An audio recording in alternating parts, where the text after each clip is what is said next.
Nawala ng trabaho ang isang lalaki matapos tumulong sa isang babae. Hindi niya alam na asawa pala ito ng siyo. Si Eladio ay palaging gumagising bago sumikat ang araw. Kahit wala siyang permanenteng trabaho, pinapanatili niya ang kanyang rutina na parang may dapat pa rin siyang gawin. Ang kanyang anak na si Laura ay masyadong bata pa upang maunawaan ang laki ng mga bayarin at ang bigat na dala ng kanyang ama. Ngunit nararamdaman niya sa mga kilos nito na ang buhay ay hindi madali. Tuwing umaga, inihahanda niya ang kape gamit ang mayroon siya. Inaayos ang bag ni Laura para sa eskwela at sinisiguraduhing sabihin, magiging magandang araw ang ngayon anak ko. At bukas din, ang asawa ni Eladio ay namatay 2 taon na ang nakalilipas matapos ang isang hindi inaasahang komplikasyon. Mula noon, nag-isa na siyang nag-aalaga ng lahat. Ang dating trabaho ay mababa ang sahod, ngunit sapat para sa pangangailangan. Ang problema ay maging iyon ay naiwan na rin sa likuran. Natanggal siya sa trabaho dahil sa pagbawas ng mga empleyado at mula noon, nabubuhay siya sa kakaunting pera, sinusuportahan ang tahanan at sinusubukang itago sa kanyang anak ang presyon na nararamdaman niya araw-araw. Gayunpaman, kapag natapos ang araw, palagi siyang nagsusumikap na panatilihing magaan ang kapaligiran. Pagkatapos ng simpleng hapunan, nakikipaglarong hulaan siya sa kanyang anak o nagkukwento ng mga katang istorya. Tumatawa si Laura na parang walang kulang at iyon ay sapat na. Sa araw na iyon, pagkatapos ng isa pang ikot ng pagpapasa ng resume, narinig ni Eladio ang telepono na tumutunog. Ito ay isang hindi kilalang numero. Sumagot siya ng maingat na hello at ang sagot ay dumating ng matatag mula sa kabilang linya. Ikaw ba si Ginoong Eladio? Ako si Rogelio, CEO ng kumpanyang San Nicolas. Natanggap ko ang iyong resume. Lumunok si Eladio, sinubukang ayusin ang tono ng kanyang boses. Opo, Ginoo. Handa po ako. Ang sagot ng lalaki ay direkta. Gusto kitang ma-interview bukas ng maaga. Nakatakda na ang oras. Maging maagap ka. Hindi ako tumatanggap ng mga late. Sumagot si Eladio ng walang pag-aalinlangan. Nandoon po ako. Makakaasa po kayo. Nang ibaba niya ang telepono, nanatili siyang nakatayo ng ilang segundo, sinusubukang unawain ang bagay na nangyari. Nang ikwento niya kay Laura habang naghahapunan, ngumiti ng malaki ang bata. Makukuha mo ang trabahong iyan, tatay. Hiningi ko iyan kahapon sa aking panalangin. Naantig si Eladio sa sinabi nito at sumagot, sinusubukang hindi ipakita kung gaano niya kailangan na magtagumpay ito. Kung gayon, tapos na. Narinig ng Diyos ang iyong panalangin. Niyakap siya ng kanyang anak ng mahigpit at sinabi na sa Pasko ay gusto niyang makita ang bahay na puno, kasama ang buong pamilya tulad ng dati. Magagawa natin iyan, Laura. Ang Pasko na ito ay magiging iba, pangako niya. Nang gabing iyon, sinuri niya ang damit na isusuot niya. Maingat niyang plinansya ang kanyang polo, inihiwalay ang mga kinakailangang papel at naglagay ng bagong baterya sa alarm clock. Ilang araw na lamang bago ang Pasko at ito, walang duda, ay ang kanyang pinakamahusay na pagkakataon sa mahabang panahon. Kinaumagahan ang kwarto ay masyadong maliwanag para sa oras na iyon. Nagising si Eladio na nagulat at tumingin sa orasan. Nakapatay ito. Sinuri niya ang mga baterya ngunit ubos na ang mga ito. Hindi ngayon unggol niya. Nagbihis siya ng mabilis. Hindi na kumain ng almusal. Tumakbo siya palabas. Sinusubukang habuhin ang oras. Sa mga abalang kalye, umiiwas sa mga nagmamadaling tao, nakita niya ang isang babae na nasa edad na. Napakagandang damit na nakasuporta sa isang poste. Mukhang nalilito ito. Huminto si Eladio, lumapit at nagtanong, okay lang po kayo? Tumingin sa kanya ang babae ng ilang sandali, walang sagot at pagkatapos ay bumagsak ang katawan nito patungo sa kanya. Hinawakan siya ni Eladio ng malakas, sinusubukang pigilan na mahulog ito sa lupa. Tulong! Sigaw niya tumingin sa paligid. Walang tumigil, lahat ay patuloy na naglalakad na parang hindi nakikita. Pakiusap, tumawag ng ambulansya. Pinilit niya ngunit ang mga tingin ay malamig at ang mga paa ay patuloy na gumagalaw. Noon ay nakita niya, ilang metro lamang, ang signboard ng isang ospital. Kayanin mo lang, sabi niya, kahit hindi niya alam kung maririnig siya nito. Pilit niyang inilagay ang braso ng babae sa kanyang balikat at naglakad hanggang sa entrance. Ang babae ay walang malay, ngunit humihinga. Sa reception, nagulat ang empleyado nang makita siya. Nahimatay siya sa gitna ng kalye. Walang tumutulong. Dinala ko siya na nakabalikat. Mabilis na kumilos ang medikal na koponan, dinala ang babae sa loob habang si Eladio ay nananatiling hingal sa labas. Ilang minuto pagkatapos, lumapit ang isang nurse upang magbigay ng balita. Pagbagsak ng presyo ng dahilan, walang malubha, magiging okay siya. Tumango si Eladio, relieved. Matagal pa ba bago siya magising? Tanong niya. Sumagot ang nurse na may pahid ng ngiti. Matagal pa siguro. Gusto mo bang maghintay? Tumingin si Eladio sa kanyang relo, mga 20 minuto pa. Ako, mayroon akong napakahalagang interview. Gusto ko sanang maghintay pero sinabi ng nurse na maaari niyang iwanan ang pangalan, ngunit tumanggi siya. Hindi niya ako kilala. Ginawa ko lang ang dapat gawin ng sinuman. At pagkatapos ay dugtong niya. Kailangan ko nang umalis. Lumabas siya ng ospital na halos tumatakbo. Ang bangketa ay mas marami pang tao at ang mga minuto ay tila tumatakbo laban sa kanya. Hindi pa niya alam kung makakaabot siya sa oras, ngunit kahit papaano ay ginawa niya ang tamang bagay. Nang tumingin siya pabalik, bago lumiko sa kanto, bumulong siya sa sarili. Sana maging okay siya. At pagkatapos ay nagpatuloy siya patungo sa interview na maaring magbago ng lahat. Dahan-dahang nagmulat ng mga mata si Minerva, nararamdaman pa rin ang bigat ng kanyang ulo. Ang liwanag ng puting kwarto ay nag-abala sa kanya at ang pakiramdam ay parang natulog siya ng ilang oras. Tumingin siya sa paligid na nalilito at sinubukang umupo. Pumasok ang isang nurse sa kwarto na may dalang basong tubig at ngumiti nang makita siyang gising na. Ano ang nangyari sa akin? Tanong ni Minerva. Hindi pa rin nauunawaan kung nasaan siya. Tahimik na sumagot ang nurse, inilagay ang baso sa mesang nasa tabi ng kama. Nagkaroon kayo ng mabilis na pagbagsak ng presyon. Nahimatay kayo sa kalye at dinala kayo rito ng isang lalaki na nakakita sa inyo. Kumunot ang noo ni Minerva at sinubukang alalahanin. Simpleng lalaki. Naalala ko na nakausap niya ako bago ako mawalan ng malay. Binuhat niya ako papunta rito? Tumango ang nurse.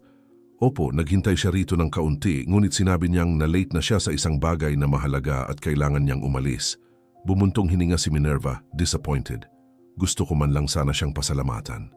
Samantala, umakyat si Eladio sa mga hagdan ng malaking kumpanya na ang puso ay kumakabog ng malakas. Alam na niya na na-late siya, ngunit mayroon pa ring pag-asa na pakikinggan siya. Ang gusali ay napakalaki, salamin at sumasalamin ang desperasyon sa kanyang mukha. Sa reception, sinabi niya ang pangalan at dinala sa interview room. Pumasok siyang hingal, inaayos ang kanyang polo at nakita si Rogelio na nakatayo sa tabi ng isang mesa na may mga nakaayos na papel. Tumingin sa kanya ang negosyante mula ulo hanggang paa na may malamig na ekspresyon. Ginoong Eladio, ang interview ay 20 minuto na ang nakalipas, sabi nito, walang pagkakataon para sa usapan. Huminga ng malalim si Eladio at sinubukang magpaliwanag. Nauunawaan ko po, Ginoo, ngunit papunta pa lang ako nang makita ko ang isang ginang na hindi maganda ang pakiramdam sa kalye. Walang tumutulong. Dinala ko siya sa ospital, nahimatay siya sa aking mga bisig. Kaya po na late. Ako. Tinanghal ni Rogelio ang kamay at pinutol siya. Ang mga dahilan ay mas masahol pa kaysa sa pagka-late. Tapos na ang interview. Sinubukan ni Eladio na magpumilit. Gusto ko lang po ng pagkakataon na... Tumalikod si Rogelio. Huwag nang magpumilit. Narinig ko na ang ganitong uri ng kwento dati. Magandang hapon. Ang katahimikan ay nakadurog. Lumabas si Eladio mula sa silid na nakayuko, tumatawid sa mga pasilyo na parang dala-dala niya ang kanyang sariling kabiguan sa kanyang likod. Sa elevator, pumikit siya sandali. Huminga ng malalim upang pigilan ang pagnanais na umiyak. Iyon ang kanyang pinakamahusay na pagkakataon at nawala niya ito. Ilang oras pagkatapos, sa bahay na, sinubukan ni Eladio na itago ang panghihina. Nilagay niya ang kaldero sa kalangamit ang kaunti pang natira at umupo sa mesa, hinihintay si Laura. Nang dumating ito mula sa eskwela, iniwan ang bag sa sofa at tumakbo papunta sa kanya, ngumingiti. Tay, kumusta ang interview, okay ba? Tumingin si Eladio sa kanya at pinilit ang ngiti. Oo, okay, maganda, nagustuhan nila ako. Tumalon si Laura sa kanyang mga bisig, excited. Alam ko, nanalangin ako buong araw. Sinabi ko sa guro na makakakuha ka. Magkakaroon tayo ng masayang Pasko. Niyakap ni Eladio ang kanyang anak ng mahigpit at sinubukang hindi pabagsakin ang boses. Karapat-dapat ka sa lahat ng pinakamahusay, anak ko. Tumakbo siya sa kwarto upang ipakita ang isang drawing na ginawa niya sa eskwela. Samantala, nanatiling nakatingin siya sa kalderong dahan-dahang kumukulo sa kalan at nag-isip ng malakas. Kung nanalangin siya nang ganoon kahusay at hindi pa rin gumana, ito ay dahil may dapat munang mangyari. Ngayon isang mabilis na pahinga upang patuloy naming maisama ang mga nakaka-inspirang kwentong ito ng libre. Hinihiling namin na isaalang-alang ninyo ang pag-like at pag-subscribe sa channel. Mag-comment ng salitang pag-asa sa mga komento. Maraming salamat at ipagpatuloy natin ang kwento. Nang gabing iyon, dumating si Rogelio sa bahay na pagod na pagod. Tinanggal niya ang Amerikana at sinalubong ni Minerva na nagpapahinga pa rin sa sofa na may kumot sa mga tuhod. Ngumiti siya nang makita ito. Akala ko ay mas huli ka pa. Lumapit si Rogelio at umupo sa tabi niya. Mahaba ang araw, mga problema sa kumpanya, pareho pa rin. Hinaplos niya ang braso nito at sinabi, "Kakaiba ang aking araw. Nahimatay ako sa kalye. Nakakatakot. Ang mga tao ay tumitingin lang at dumadaan. Walang tumutulong. Hanggang sa may isang lalaking lumapit sa akin para makausap ako at nawalan ako ng malay. Nang magising ako, nasa ospital na ako. Sinabi nila na binuhat niya ako papunta doon." Nagulat si Rogelio. "Okay ka na ba ngayon? Hindi na dapat maulit iyan." Kinalma niya ang kanyang asawa. "Kapabayaan lang. Nakalimutan kong uminom ng gamot ko para sa presyon. Pero nabigo ako. Gusto ko sanang pasalamatan siya. Walang nakakaalam kung sino siya." Umalis siya ng madalian. Sumandal si Rogelio sa sofa at casual na nagkomento. "Ngayon ay nag-interview ako ng isang lalaki na dumating ng late, pawisan, nag-imbento ng isang hindi kapanipaniwalang kwento. Sinabi niyang tinulungan niya ang isang babae na nahimatay sa kalye." Umupo ng maayos si Minerva at tumingin sa kanya ng may atensyon. Ano ang itsura niya? Nag-isip si Rogelio sandali at nagsimulang ilarawan. Itim na buhok, simpleng damit, pagod na hitsura, mababang tinig. Nanlaki ang mga mata ni Minerva. Siya yon.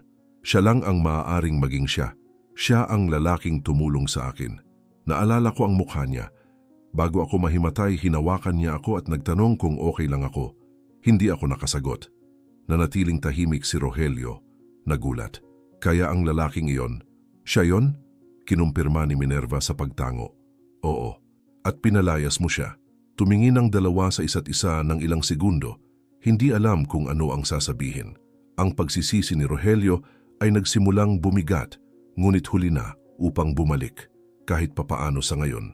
Kinabukasan, hindi mawala ni Rogelio ang kwento sa kanyang isipan. Gumising siya ng mas maaga kaysa sa karaniwan, uminom ng kape ng tahimik at gumugol ng malaking bahagi ng umaga sa kanyang opisina, hindi makapag-concentrate sa anumang bagay tungkol sa kumpanya.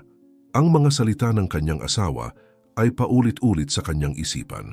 Ang simpleng lalaking iyon na pinalayas niya ng malamig ay iniligtas ang buhay nito nang hindi man lang alam kung sino ito. Naalala niya ang taus-pusong ekspresyon ni Eladio nang subukang ipaliwanag ang dahilan ng pagka-late. Naisip niya kung ilang beses na siya ay labis na naging matigas sa mga taong nangangailangan lamang ng pagkakataon. Pagkatapos ng mahigit isang oras na pag-iisip, kinuha niya ang telepono at tumawag sa numerong nasa resume. Sumagot si Eladio na may hindi mapagkakatiwala ang tinig. "Hello?" Huminga ng malalim si Rogelio bago magsalita. "Ginoong Eladio, ako si Rogelio. Kahapon ay nagkaroon tayo ng hindi pagkakaunawaan sa interview. Gusto kong bumalik ka at makausap ako muli. Maaari ba tayong magtakda ng bagong oras?" Natagalan bago sumagot si Eladio, nalilito. "Ay, siyempre, pwede po akong pumunta ngayon kung gusto ninyo," direkta si Rogelio. "Pumunta ka sa lalong madaling panahon, gusto kong resolbahin ito ng personal." Ibinaba ni Eladio ang telepono na hindi pa rin alam kung ano ang inaasahan. Naisip niya na baka may hindi pagkakaunawaan, baka may natitirang paliwanag, ngunit hindi niya inisip kung ano ang darating. Ilang oras pagkatapos, nasa kumpanya na. Dinala siya sa parehong silid tulad ng dati. Hinihintay siya ni Rogelio na nakatayo, na may mas hindi matigas na postura kaysa sa huling pagkakataon. Pagpasok ni Eladio, inimbitahan siya nitong umupo at nagsimulang magsalita ng walang paligoy-ligoy. Kahapon, naging hindi ako makatarungan at hindi ko alam na tinulungan ninyo ang aking asawa. Nahimatay siya sa kalye at dinala ninyo siya sa ospital.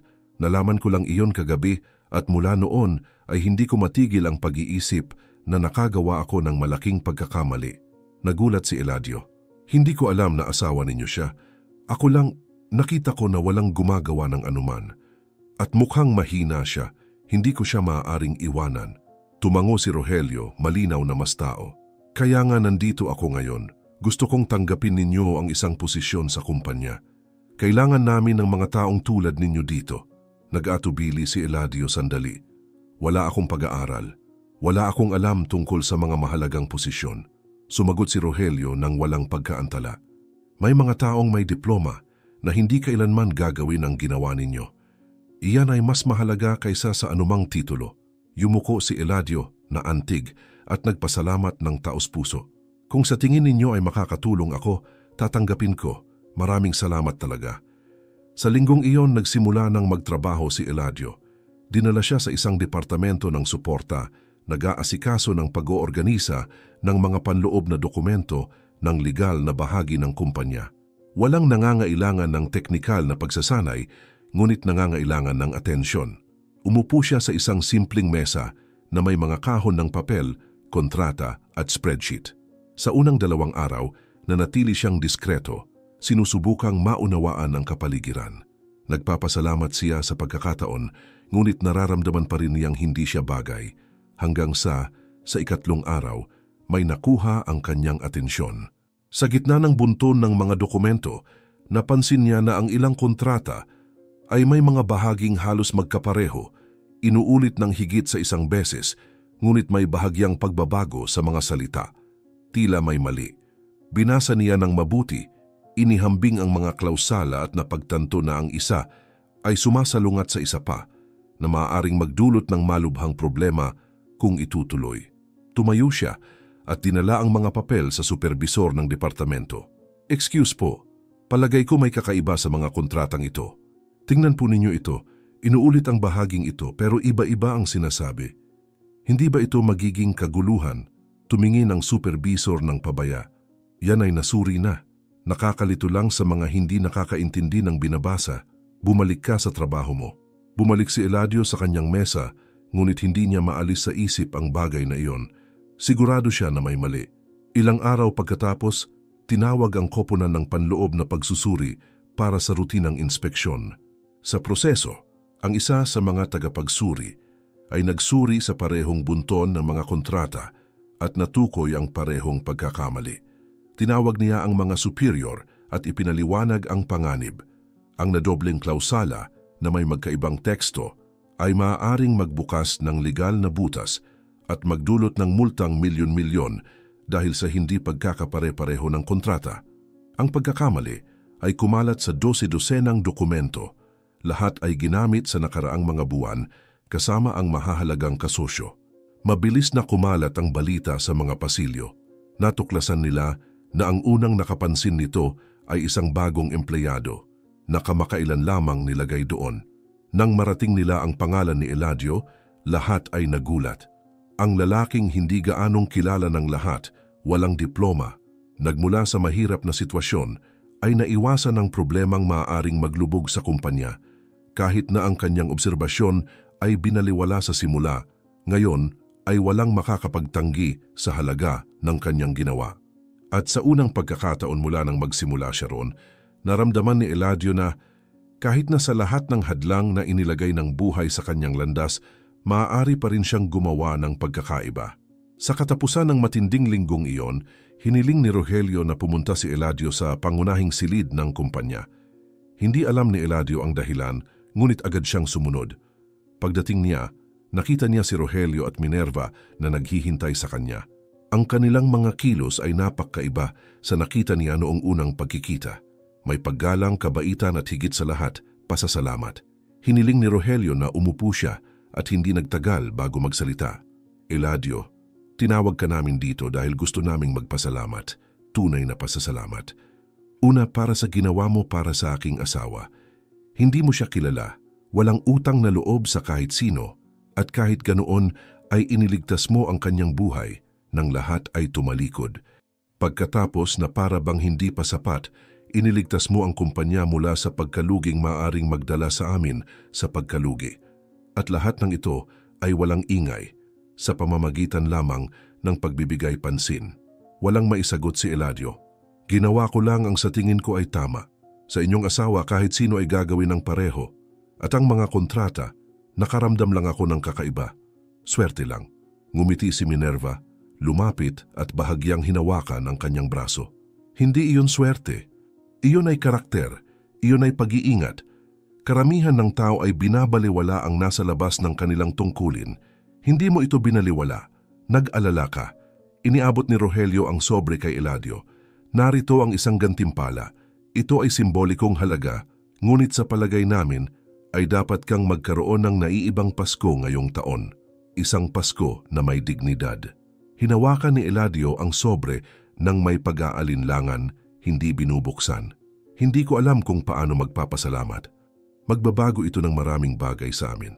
Tumayo si Minerva at niyakap siya ng may pagmamahal, mahigpit na yumakap. Kailangan mong mangako na gagawa ka ng magandang handaan kasama ang anak mo. Deserve niya iyon. At ikaw din, naantig si Eladio, pumikit sandali bago sumagot. Nangako ako magkakaroon siya ng Paskong pinapangarap niya. Sa unang pagkakataon sa mahabang panahon, ngumiti siya ng may tunay na kaluwagan na nararamdaman na. Sa wakas ang mga bagay ay nagbabago. Kinabukasan bumalik si Minerva sa kumpanya. Tiniyak niyang maglakad sa lahat ng departamento, nakikipag-usap sa mga empleyado at personal na ikinukuwento ang kwento ng lalaking nagligtas ng kanyang buhay. Nagsasalita siya ng may pagmamalaki tungkol kay Eladio, inuulit ang parehong parirala sa bawat grupong kanyang nakatagpo. Alam ba ninyo na siya ang bumuhat sa akin sa mga bisig hanggang sa ospital nang mahimatay ako sa kalye? Walang tumigil, siya lang, at halos nawalan pa ng interview dahil doon. Nagbago ang mga tingin pagkarinig nila. Maraming empleyado ang naantig. Ang iba ay lumapit kay Eladio upang batiin siya. Deserve mong nandito, sabi ng isa sa kanila. Ang mga kwentong tulad nito ay nagpapaalala sa atin kung bakit ginagawa natin ang ginagawa natin. Komento ng isa pa. Sa katapusan ng araw na iyon, tinawag ni Rogelio ang koponan ng pamumuno para sa mabilis na pulong at gumawa ng desisyon. Gagawa tayo ng maliit na seremonya sa katapusan ng taon. Isang simboliko. Ngunit gusto kong lahat ay naroroon. Ang taong ito ay mahirap, puno ng hindi katiyakan. Ngunit ito rin ang taon na halos bumagsak tayo at iniligtas ng isang taong kakadating lang. Gusto kong banggitin si Eladio bilang pambihirang tao. Nagturo siya sa atin ng higit pa sa anumang pagsasanay. Lahat ay sumang-ayon, ang ilan ay nagpalakpakan pa sa ideya. Habang nagsisimulang kumalat ang balita ng seremonya sa buong kumpanya, nananatiling mapagpakumbaba si Eladio. Hindi pa rin siya nasasanay sa mga titig ng paghanga ni sa mga papuri. Ngunit sa unang pagkakataon, naramdaman niya na nasa tamang lugar siya. Alam niya na makakaharap pa rin siya ng mga paghihirap, ngunit alam din niya na mula ngayon, hindi na siya lalakad ng di nakikita. Sa bisperas ng Pasko, nagising si Eladio sa mahinang tunog ng ulan na tumatama sa bubong. Si Laura ay natutulog pa sa katabing silid at nanatili siyang nakaupo sa gilid ng kama. Nang ilang sandali, nag-iisip tungkol sa lahat ng nangyari sa nakaraang mga linggo. May sobre na nakatago sa drawer ng kusina ang gantimpalang ibinigay ni Rogelio sa kanya. Hindi pa niya ito hinihipo, ngunit ngayon ay ang araw na. Ito ang magiging unang Pasko sa loob ng mga taon na hindi niya ituturing na pagtatakip lamang ng sakit. Ito rin ang unang Pasko mula nang umalis ang kanyang asawa na pinahihintulutan niya ang sarili, na maramdaman na may dahilan siya para magdiwang. Dahan-dahang bumangon, pumunta sa silid ng anak at ginising ito ng may ngiti. Laura, gising na. Ngayon ay ang ating araw para ayusin ang lahat. Mamimili tayo. Magiging pinakamahusay na Pasko na nagkaroon tayo. Hindi nagtagal, nasa kalye na silang dalawa, nagbabahagi ng payong habang naglalakad sa sentro. Dumaan sila sa palengke at bumili ng prutas, gulay, bigas, manok, ilang matamis at soft drinks. Tiniyak ni Eladio na kunin ang lahat ng maingat, inihambing ang mga presyo at iniiwasan ng labis. Gusto niyang sagana ngunit walang aksaya. Itinuro ni Laura ang mga bagay sa bintana ng may sigasig. Sa harap ng tindahan ng mga gamit pang Pasko, bigla siyang tumigil, tinitingnan ang maliit na puno, nakalagay sa isang mesa. "Papa, maganda ito at kasya sa sala." Tumingin si Eladio at sumagot nang may tahimik ng ngiti. "Dalhin mo sa kandungan, ikaw ang pumili."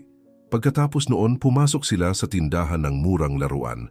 Bumili si Eladio ng 2 pakete ng simpleng regalo at sinabi sa tindera, "Para sa mga kamag-anak ko na galing sa malayo." Simple lang pero gawa ng may pagmamahal. Sa huli, dumaan sila sa katayan.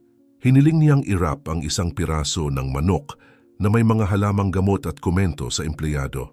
"Magkakaroon ng handaan sa aking bahay ngayong gabi pagkatapos ng mahabang panahon." Bumalik sila sa bahay na puno ng mga supot at magaan ang puso.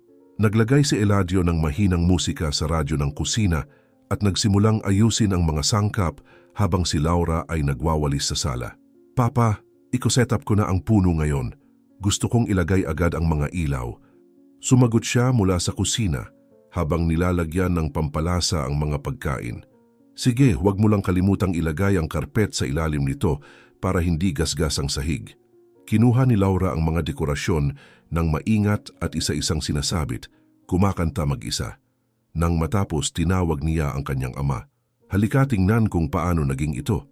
Pinunasan ni Eladio ang mga kamay sa telang panlinis at pumunta sa sala.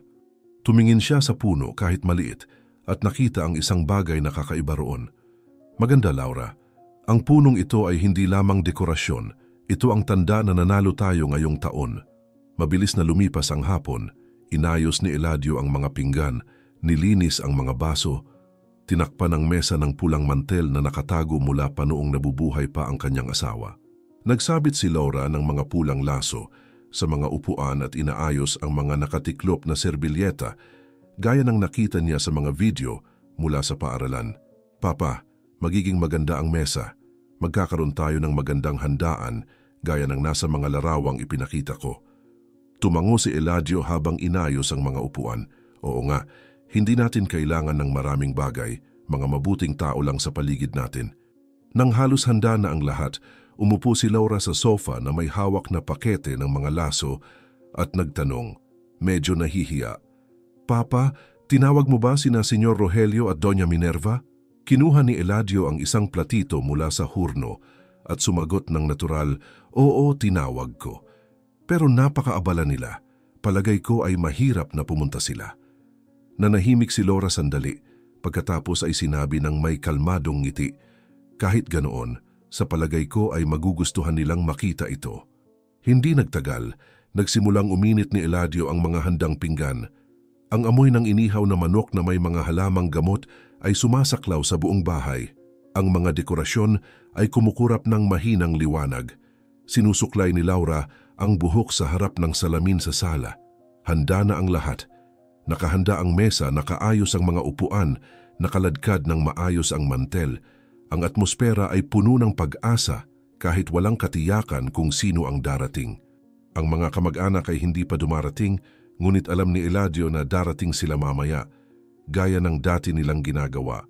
Umupo siya sandali upang magpahinga, ngunit naputol ng tunog ng kampana. Tumakbo si Laura sa pinto. Tumatayo pa lang si Eladio nang marinig niya ang anak na sumigaw, "Papa, dumating sila! Tunay na dumating sila!" Nang buksan ang pinto, naroroon sina Rogelio at Minerva. Hawak niya ang isang platito na nakabalot ng puting tela at dala niya ang 2 supot na may mga bote at panetone. Niyakap sila ni Laura nang may sigasig, inaanyayahan silang pumasok. Lumapit si Eladio, nagulat. "Tunay na dumating kayo?" Ngumiti si Rogelio. "Nangako kami na dadaan kami dito. Nagdala kami ng ilang bagay para sa mesa." Pumasok si Minerva at ibinigay ang platito kay Laura. "Tiniyak kong ihanda ang ensaladang ito gamit ang aking sariling mga kamay." Nagpasalamat si Eladio, kitang-kita na naantig. Ang bahay na ito ay simple, ngunit ang puso natin ay puno ngayong araw. Tumingin si Rogelio sa paligid ng may atensyon, napansin ang mga detalye ng dekorasyon, ang maliit na puno sa sulok ng sala, ang mga ilaw na kumukurap sa bintana, ang mga pinggang nakahanay sa mesa, at sinabi ng mas mababa ang boses, ito ay isang bahay na puno ng katotohanan, at iyon ay mas mahalaga kaysa anumang luho. Tinanggal na ni Minerva ang kanyang Amerikana at walang seremonya tiniklop ang manggas ng blusa. Tapusin natin ang pag-aayos ng mesang ito. Handa na ba ang kanin? Nasaan ang saladeira? Itinuro ni Eladio ng ulo. Nandoon sa counter, kinuha ni Minerva ang mga kubyertos, inayos ang mga pinggan, tinulungan na ilagay ang mga serbilyeta, inadjust ang posisyon ng pangunahing platito at ipinamamahagi ang mga baso sa mesa. Laura, ilagay ang mga kandilang ito sa gitna, magbibigay ito ng ganda. Tumakbo ang bata upang kunin ang inihanda niya kanina. Habang inayos nila ang huling mga detalye, pinagmamasdan ni Eladio ang eksena na may mamasa-masang mga mata. Ang babaeng tinulungan niya nang hindi alam kung sino ay nasa loob na ngayon ng kanyang bahay. Dinedekurahan ang kanyang mesa kasama ang anak. Ngumingiti na para bang ito ang pinakanatural na bagay sa mundo. Kung nandito ang asawa ko, magugustuhan niya ang makita ang lahat ng ito. Ang magandang mesa, ang masayang anak ko, mga mabuting tao sa paligid. Magiging napakasaya niya. Tumingin si Rogelio sa kanya ng seryoso. Nakikita niya Eladio, sigurado. Si Minerva, na hawak pa rin ang mga pinggan, nagdugtong. At ngayon ay dapat na napaka-proud siya sa iyo. Nakahanda na ang mesa, sinerved na ang pagkain, at nag-ilaw ang sala ng mga ilaw na kumukurap sa banayad na ritmo, sumasalamin sa puting at simpleng mga pader ng bahay ni Eladio. Dumating na ang mga bisita. Ang mga kamag-anak ay nakaupo sa paligid ng mesa, nagpapalitan ng tawanan, mga kwento at yakap. Ang punong nakalagay sa sulok ng sala ay nagpapakita ng mga dekorasyon na pinili ni Laura ng may lubos na pagmamahal. Sa ibabaw ng pulang mantel, ang mga pinggan ay puno ng mga kulay, at ang amoy ng handaan ay naghalo sa pabango ng mga sariwang prutas. Ang bahay ay hindi malaki, ni walang luho, ngunit may isang bagay na hindi mabibili kahit saan, tunay na init ng pagkatao. Pinagmamasdan ni Eladio ng tahimik sa ilang sandali bago umupo sa dulo. Sa kanyang kanan, si Laura ay ngumingiti na parabang nangangarap na gising. Sa kaliwa, nakikipag-usap sina Rogelio at Minerva sa mga kamag-anak na parabang magkakakilala na sila ng mga taon. Ang isa sa mga pamangkin ni Eladio ay sinabi sa tono ng biro na hindi niya inisip na makikita niya ang isang boss na napakaganda ng damit na tumatawa kasama ng mga ordinaryong tao. Kinuha ni Rogelio ito ng may biro. Ito ang pinakamahusay na damit na nasuot ko. Ito ang damit ng taong tunay na tinanggap. Tumawa si Eladio at nagdugtong, dito ay walang nakakatingin ng tatak ng damit. Tinitingnan natin ay kung ano ang nasa loob. Tinawag ni Laura ang atensyon ng lahat ng bahagyang tumayo mula sa upuan. Pwede ba akong magsalita ng isang bagay? Tumango si Eladio, proud. Hinawakan ng bata ang gilid ng mesa gamit ang dalawang kamay at sinabi ng may tibay, hiniling ko ito sa Diyos. Sinabi ko na gusto kong makita ang tatay kong masaya, na magkaroon kami ng naiibang gabi. At sa palagay ko ay narinig niya dahil tingnan kung gaano kaganda ang lahat. Ang ilan ay ngumiti sa spontaneous na sinabi, ngunit dinala ni Minerva ang mga kamay sa mukha at pinunasan ang mga mata ng diskret. Tumingin si Rogelio sa bata at sinabi, tama ang panalangin mo, Laura. At lahat ng ito ay nangyari dahil ang ama mo ay may pusong mas kumikislap kaysa anumang ilaw ng punong iyon. Kitang-kita na naantig si Eladio, ngunit sinubukang pigilan ang emosyon. Ginawa ko lang ang sa tingin ko ay tama. Wala sa inaasahan ang lahat ng ito. Ngunit ang pagkakaalam na nagsimula ito sa maliit na gawa ay nagpapakita sa akin na ang paggawa ng mabuti ay sulit pa rin. Ang klima sa mesa ay naging mas kalmado. Pagkatapos ng lahat na maghain at tikman ang mga pinggan, tumayo si Rogelio na may hawak na baso at humingi ng pahintulot. Gusto kong magsabi ng ilang salita. Noong unang beses na nakita ko si Eladio, hinusgahan ko siya. Nakita ko ang isang simpleng lalaki, pawisan, dumarating na late, at naisip ko na isa lamang siya sa marami. Hindi ko siya pinayagang magsalita, hindi nakinig, at pinaalis. Ngunit siya, Kahit ganoon, ay iniligtas ang buhay ng aking asawa nang hindi alam kung sino siya. Pagkatapos, sa loob na ng kumpanya, siya ang nakakita ng pagkakamaling walang nakakita kahit na may mga tao ng karanasan. At lahat ng ito ay walang kayabangan, walang nais na kredito. Ginagawa lang ang tama.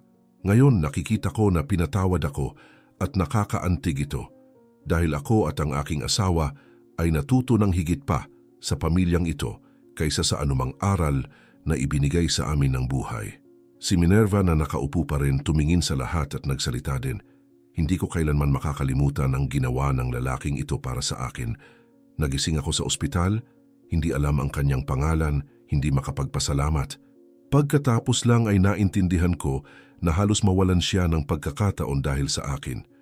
Ngunit ngayon, habang nakikita ang handaang ito, nakikita ang anak niya na may ngiting ito, sigurado ako na nasa tamang lugar kami, kasama ang tamang mga tao. Umubo si Eladio at humingi na magsalita rin. Matagal na akong nag-iisip na huminto ang aking buhay. Pagkatapos kong mawala ang aking asawa, tila lahat ay nag-freeze. Nagtrabaho ako ng makakaya ko. Sinubukang bigyan ng minimum si Laura. Ngunit sa kailaliman ay hindi ko iniisip na nararapat ako ng higit pa roon. Ngunit isang araw, sa kalye, nakita ko ang isang babaeng maaaring binaliwala at may isang bagay sa loob ko na nagsabing hindi ko ito maaaring baliwalain. Ang pagbuhat sa babaeng iyon sa mga bisig ay nagbago ng aking buhay. At ngayon ay naiintindihan ko na kung minsan, kapag iniunat natin ang kamay ng walang inaasahan, iyon ang panahon na ang buhay ay nagpasyang ibalik ang iniisip nating nawala. Tumingin siya sa anak, namamasama-masa na ang mga mata. Ang gabing ito ay ang pinapangarap ko ng tahimik sa mahabang panahon. Tumayo si Laura mula sa upuan at tumakbo sa kanya. Tumalon siya sa kandungan ng ama at niyakap ito ng mahigpit. Ito ang pinakamahusay na Pasko ng aking buhay, sabi niya, na nasakalang boses laban sa dibdib niya. Hinigpitan ni Eladio ang pagkakayakap sa anak at bulong. Ito rin ang pinakamahusay sa akin. Tumayo si Rogelio, tumingin sa paligid at nagdugtong. Ito rin ang pinakamahusay sa amin, Eladio. Sa akin at kay Minerva. Nakilala namin ang mga tunay na tao. Mga taong may tunay na mga prinsipyo. Kailangan namin nito. Salamat. Pagkatapos noon, bumalik ang mga tawa, muling sinerved ang mga pinggan, dumami ang mga toast. Hinila ni Laura si Minerva upang tingnan ang mga regalo sa ilalim ng puno at si Rogelio ay nanatili sa balkonahe na nakikipag-usap sa isa sa mga kamag-anak ni Eladio tungkol sa pagkabata sa probinsya. Nagpatuloy ang handaan ng may spontaneity na parabang magkakakilala na silang lahat sa mahabang panahon. Walang tumingin sa relo, walang nag-iisip ng mga formalidad. Mga tunay lang na tao nagbabahagi ng pagkain, alaala, pasasalamat at pagmamahal.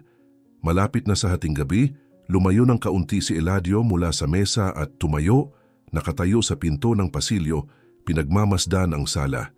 Ang nag-iilaw na puno ay kumukurap ng dahan-dahan, sumasalamin sa mga pader. Ang anak ay nakahiga sa kandungan ni Minerva, halos natutulog na. Ang mga bisita ay nakikipag-usap pa rin ng masigasig. Dinampian ni Eladio ang mukha at hindi napigilan ng isang luhang tahimik na tumulo. Naisip niya ang mga gabing walang mailagay sa mesa, ang mga pagkakataong nagpanggap ng lakas upang hindi takutin ang anak, ang mga resume na hindi kailanman sinagot, ang paghamak na natanggap niya mula sa napakaraming tao. At doon, nakikita ang lahat ng nasa harapan niya, naramdaman niya na sa wakas ang buhay ay nagbabalik sa kanya ng doble, ang lahat ng ginawa niya ng tahimik, walang hinihiling kapalit, walang inaasahang pagkilala. At dahil doon, mas may halaga pa. Dahil sa Paskong iyon sa wakas nakita siya at minahal siya. Salamat sa pagdating hanggang dito.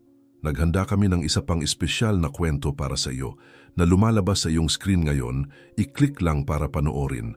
Sa mundo kung saan ang napakaraming sakit ay lumilipas ng tahimik, pinili mong makinig hanggang sa dulo. Kung naantig ka ng kwentong ito, mag-subscribe. Tumutulong ito sa amin na magpatuloy sa pagdadala ng mga tunay na kwento na nararapat na ikwento. Isulat sa mga komento kung saan ka nanunood. At kung kaya mo i-share, maaring tila kaunti lang, ngunit ang pagkalat ng kwento ng tagumpay ay din pagkalat ng pag-asa.